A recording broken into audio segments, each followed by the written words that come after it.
Alright, welcome back to the channel guys. In this video, I'll be breaking down the AX50 and going over every available attachment in detail. A lot of the guides I've seen seem to give out a cookie cutter build and don't tell you what the attachments do, so I want to avoid that here by going over the stats of every available attachment so that you can make an informed decision yourself. There's many different viable builds, and I think giving people just one option is not the way to go, and it won't work for everyone's playstyle and preference. I want to mention that most of the in-game stats with the green bars, they're borderline useless and should be ignored, which is why I think making this video is very important. So I've already made a sniper comparison guide where I talked about the AX50, but there was still a lot of unanswered questions, so my goal here is to answer every possible question you could have about the gun. If by chance I missed something, definitely ask me in the comments below and I'll do my best to find an answer. Last thing I want to say before we get started, my previous video guys, it absolutely blew up and left me kind of speechless. We went from 100 subscribers to now almost 2,000, and I don't even have words for that. I'm super grateful for all the support you guys showed, and I hope I can keep providing you with that quality of content that brought you here in the first place. With that said, stick around to the end of the video because I'm going to be giving away one free copy of Modern Warfare to one of you lucky viewers. Before we dive into the attachments, let's briefly talk about why you choose the AX50 over the HDR or the Kar98. I don't want to get too in depth with the base stats because myself and other YouTubers have already covered them in detail, but let's quickly try to go over what sets the AX50 apart from the rest. At first glance, it doesn't excel in any one area. If you want a sniper with the best range, the HDR is the clear winner. Its long barrel outperforms the AX with a velocity of 1,267 meters per second, which is 16% faster than the AX50's longest barrel. The HDR's problem, however, is its high bolt velocity being its only strength. All other stats on the AX outperform the HDR. You have 27% better reload times, 14% faster scope strafe speed, 13% higher rate of fire, and a 7% faster ADS speed. Not to mention the field of views on its scopes are much wider. So, is the HDR's 16% better bolt velocity worth all the other losses in performance? Is it noticeably easier to land shots with? To answer that question, I've set up a 200 meter running headshot with both guns. This frame here is where I ended up needing to aim the HDR in order to land the headshot. And then on this frame here for the AX50. When we look at these side by side, you can noticeably tell that the AX needed to be adjusted a little bit further to the left and a little higher over his head. So not only is that 16% velocity difference requiring more target lead with the AX, but you also have to account for more bullet drop. I personally don't think the difference is great enough to justify using the HDR, but at the end of the day, it'll come down to preference.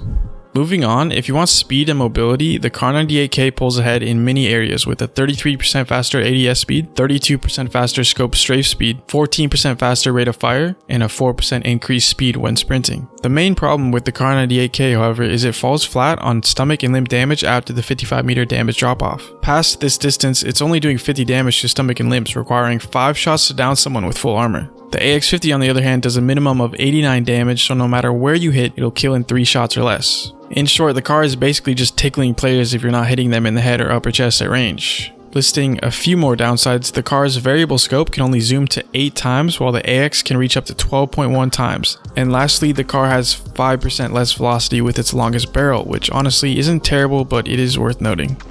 So it's clear that if you're going for maximum range, the HDR is your gun.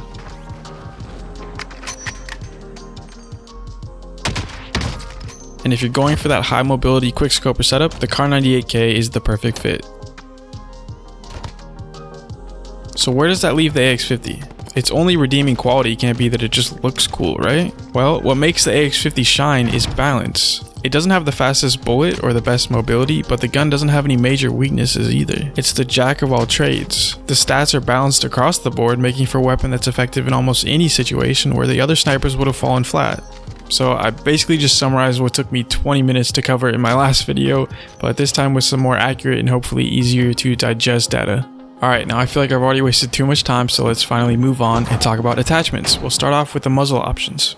I've got a lot of info to cover, so we'll try to move through this quickly. Going down the list in order brings us to the flash guard. This will completely conceal your muzzle flash, which I don't really feel being useful since snipers already have a massive glint on their scopes and are a dead giveaway. It also reduces velocity, which I tried to measure, but since I'm working with a budget PC, I can only record at 60 FPS and you need around 200 for precise measurements. That said, we can still get a rough idea of how much our velocity was reduced. So at 60 FPS, the flash guard increased bullet travel at 300 meters from 16 frames to 18, which is a 12% reduction in velocity. Being that the muzzle flash isn't a serious issue in Warzone and 12% velocity reduction is quite a lot, I can't ever recommend using this. Next up is the lightweight sound suppressor. In theory, this seems like a viable option since it doesn't reduce your ADS speed like the other suppressors. The only con also appears to be a reduced damage range by 25%. What the stats don't show, however, is the hidden nerf to the velocity of your bullet. I recorded a 16% reduction in velocity when using the lightweight suppressor, which also results in more bullet drop. I would never advise using this for that reason. Through testing, I found that all the suppressors sound exactly the same, and I also wanted to test just how much the suppressors reduce sound, so here's a sound test from 100 meters away.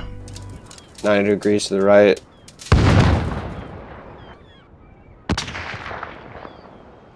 Next is the breacher device. This is kind of a weird one. It's supposed to increase your melee damage to 1-hit kill, but in Warzone this is not the case. It'll take at least 2 hits to down an armored player, and realistically, who the hell is running around meleeing people with their sniper? It also states that it will reduce ADS speed, but I found no noticeable change at 60 FPS. The cons also list a reduction in aiming stability, and you'll see this on a lot of muzzle attachments, but I tested every single one and never found any noticeable change in stability. For that reason, anytime we see an aiming stability con, we're just going to ignore it. Moving on, we have the muzzle brake. Not only does it reduce your weapon's kick, but I found that it also resets your crosshair back on target about 21% faster. Looking at the cons, this is supposed to reduce ADS speed, but I once again found no reduction at all. I think this attachment is mostly useful on full auto weapons that require control to land consecutive shots, and not so much here on the AX50. With snipers, no matter how much they kick, it's pretty easy to reset your crosshair back on target before the next bullet is even chambered, so I don't feel these types of attachments are ever worth using. Our next attachment is the monolithic suppressor. This is the one you'll see everyone using. It gives sound suppression and a 25% increase to damage range, moving your damage drop off from 75 meters to 86 meters. That's not all though. What makes this thing top tier is its hidden 12% increased velocity buff. That 12% is a rough estimate, but it's around that range, and the bonus stacks with the long barrel, making for some insane bullet velocity. The only con is reduced ADS speed by 15%. This is the only muzzle attachment I use in Warzone. Second to last is the compensator, which is just an improved muzzle brake. It'll kick about 10% less than the muzzle brake and resets your reticle about 10% faster as well. This is another one of those attachments that states it'll reduce ADS speed, but it does not. And lastly, we have the tactical suppressor. I wouldn't ever use this over the monolithic, but I'll give you guys the stats for it anyway. The only pro is sound reduction, and as for the con, it'll reduce ADS speed by 5%. To summarize, I'd always use the monolithic for Warzone, and if you're playing regular multiplayer, I'd skip muzzle devices altogether. Alright, so that wraps it up for the muzzle attachments. We'll talk about barrels next. I had a lot of people asking me how the Singuard Arms Pro compared to the 32-inch barrel, and today we'll finally be able to see how they stack up. First up, we have the Singuard Arms Pro. This increases damage range by 25% and velocity by 11%. Its con is an ADS speed reduction of 11%. The 32-inch barrel increases damage range by 20% and velocity by 18%. ADS speed is reduced by 11% and movement speed is slowed by 1%. Looking at these two, the 32-inch barrel is the better option with 7% velocity over the Singuard Arms Pro and no major drawbacks. The last barrel is the 17-inch, which will be used for the quickscoper's setup.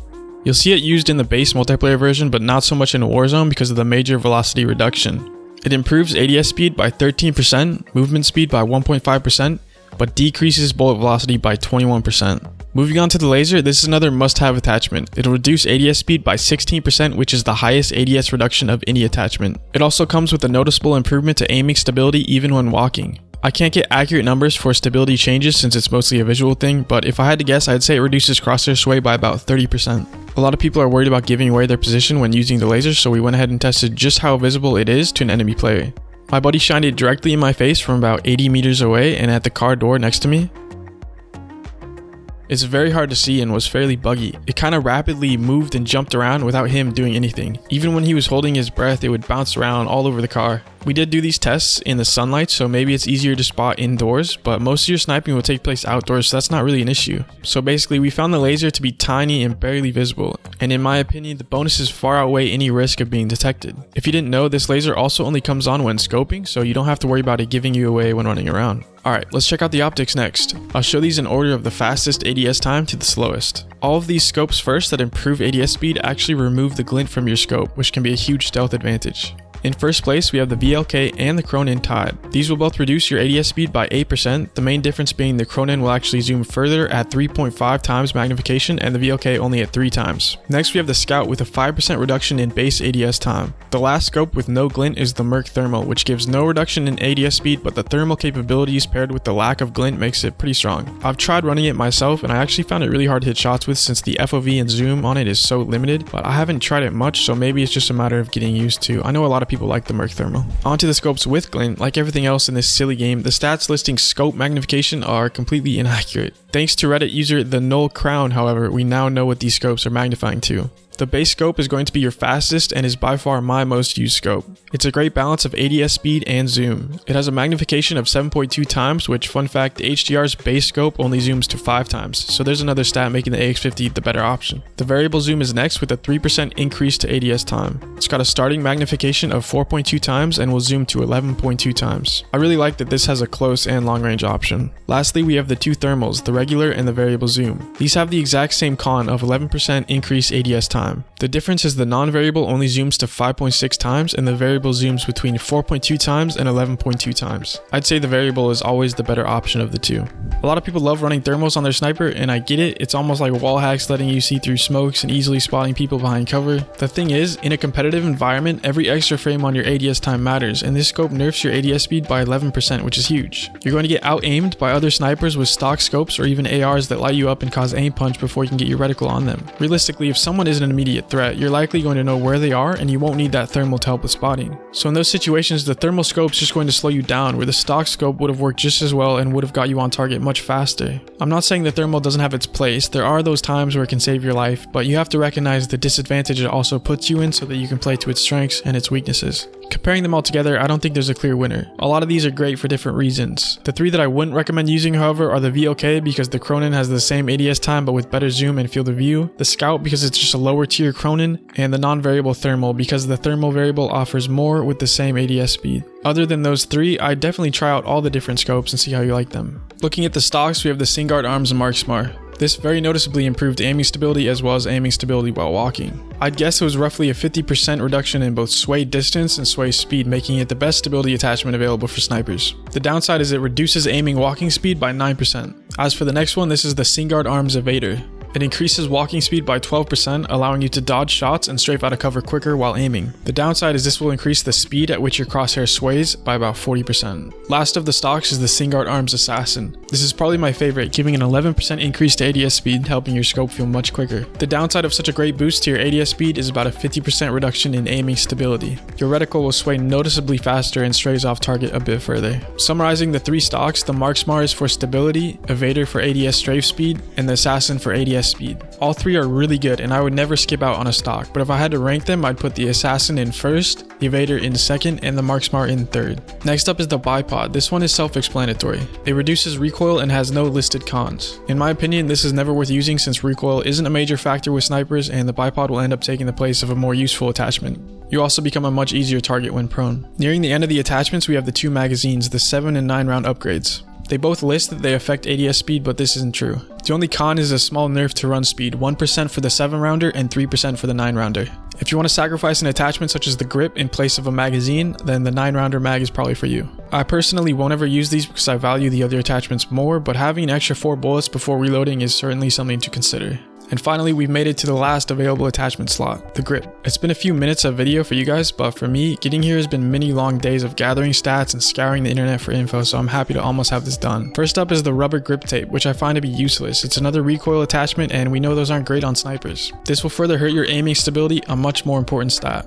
The second grip is the granulated grip tape. It improves aiming stability by about 10%, which was hardly noticeable. It lists that it also improves aiming walking steadiness, but I saw no difference. The con for this is a 5% reduction to your speed when walking. I wanted to like this grip, but it just doesn't help enough with stability to be worth using. To finish things off, we have the stippled grip. This gives an 8% increase to ADS speed, which makes it my preferred grip. It also reduces your sprint to fire speed by 21%, but I'm trying to figure out who the hell thought adding a sprint to fire buff was needed for a sniper. As far as I can tell, this would only be useful if you're like a madman sprinting around the map no-scoping people. Sprint to fire speed won't help you ADS out of sprint any faster. It just allows you to pull the trigger and no-scope out of sprint faster. Maybe that's some people's playstyle, I don't know. The con for this is a slight 10% reduction to your aiming stability, but this is not really something I'd stress about. And okay, we've covered all the attachments, but we still do have perks to talk about, so let's run through them really quick. Heavy Hitter causes your target to flinch a little more when you melee. It's kind of stupid. Sleight of Hand reduces reload speed by 45%. Nice. Fast Melee increases melee speed by 8%. Also kind of dumb. Recon lets you see nameplates further. Also dumb.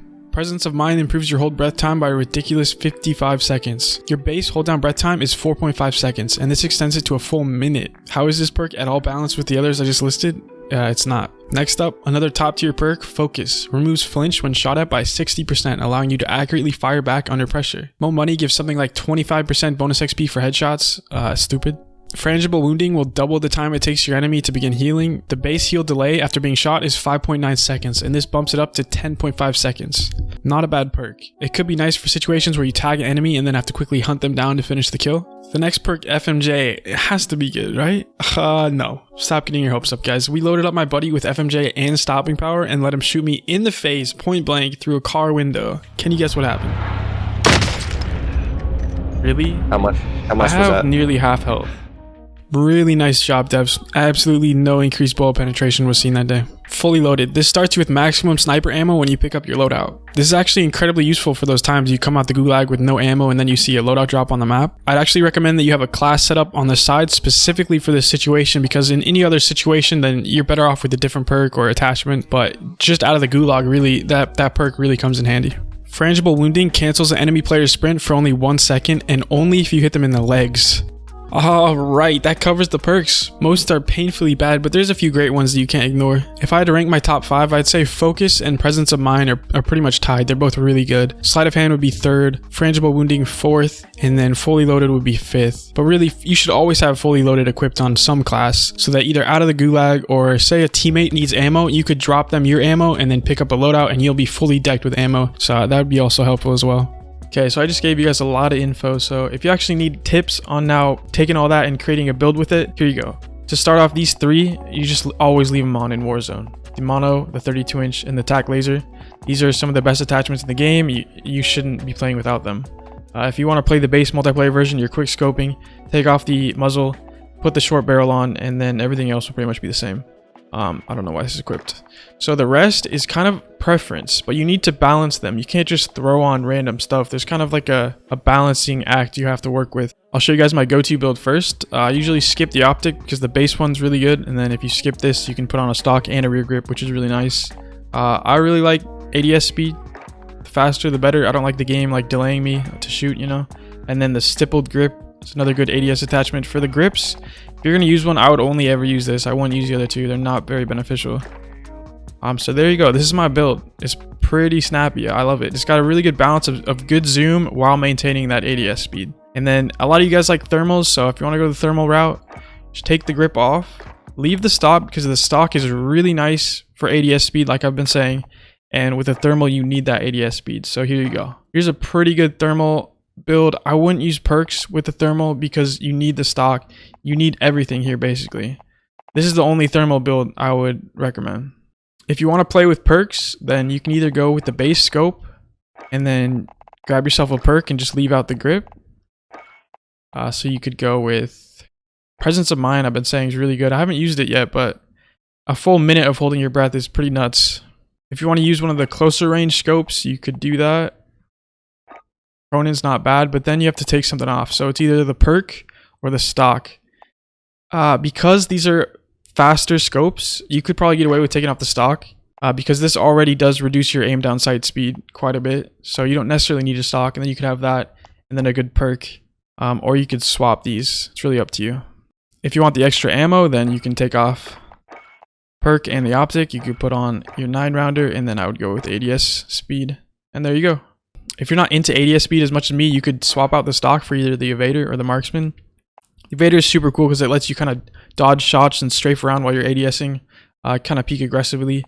And then the marksman is going to be really good for just stability, which I'm a PC player and I've played FPS games for many years, so the sway, I don't even notice it. I kind of just flick to my target, and yeah, I'm not really like holding my scope in for too long to notice the sway usually.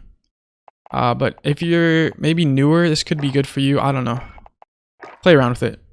But yeah, that's pretty much what I recommend. If you guys have questions, just let me know in the comments and I'll try to get back to you. I'll probably read most of them or all of them if I can. And yeah, before we talk about the giveaway, I have 2 bonus tips.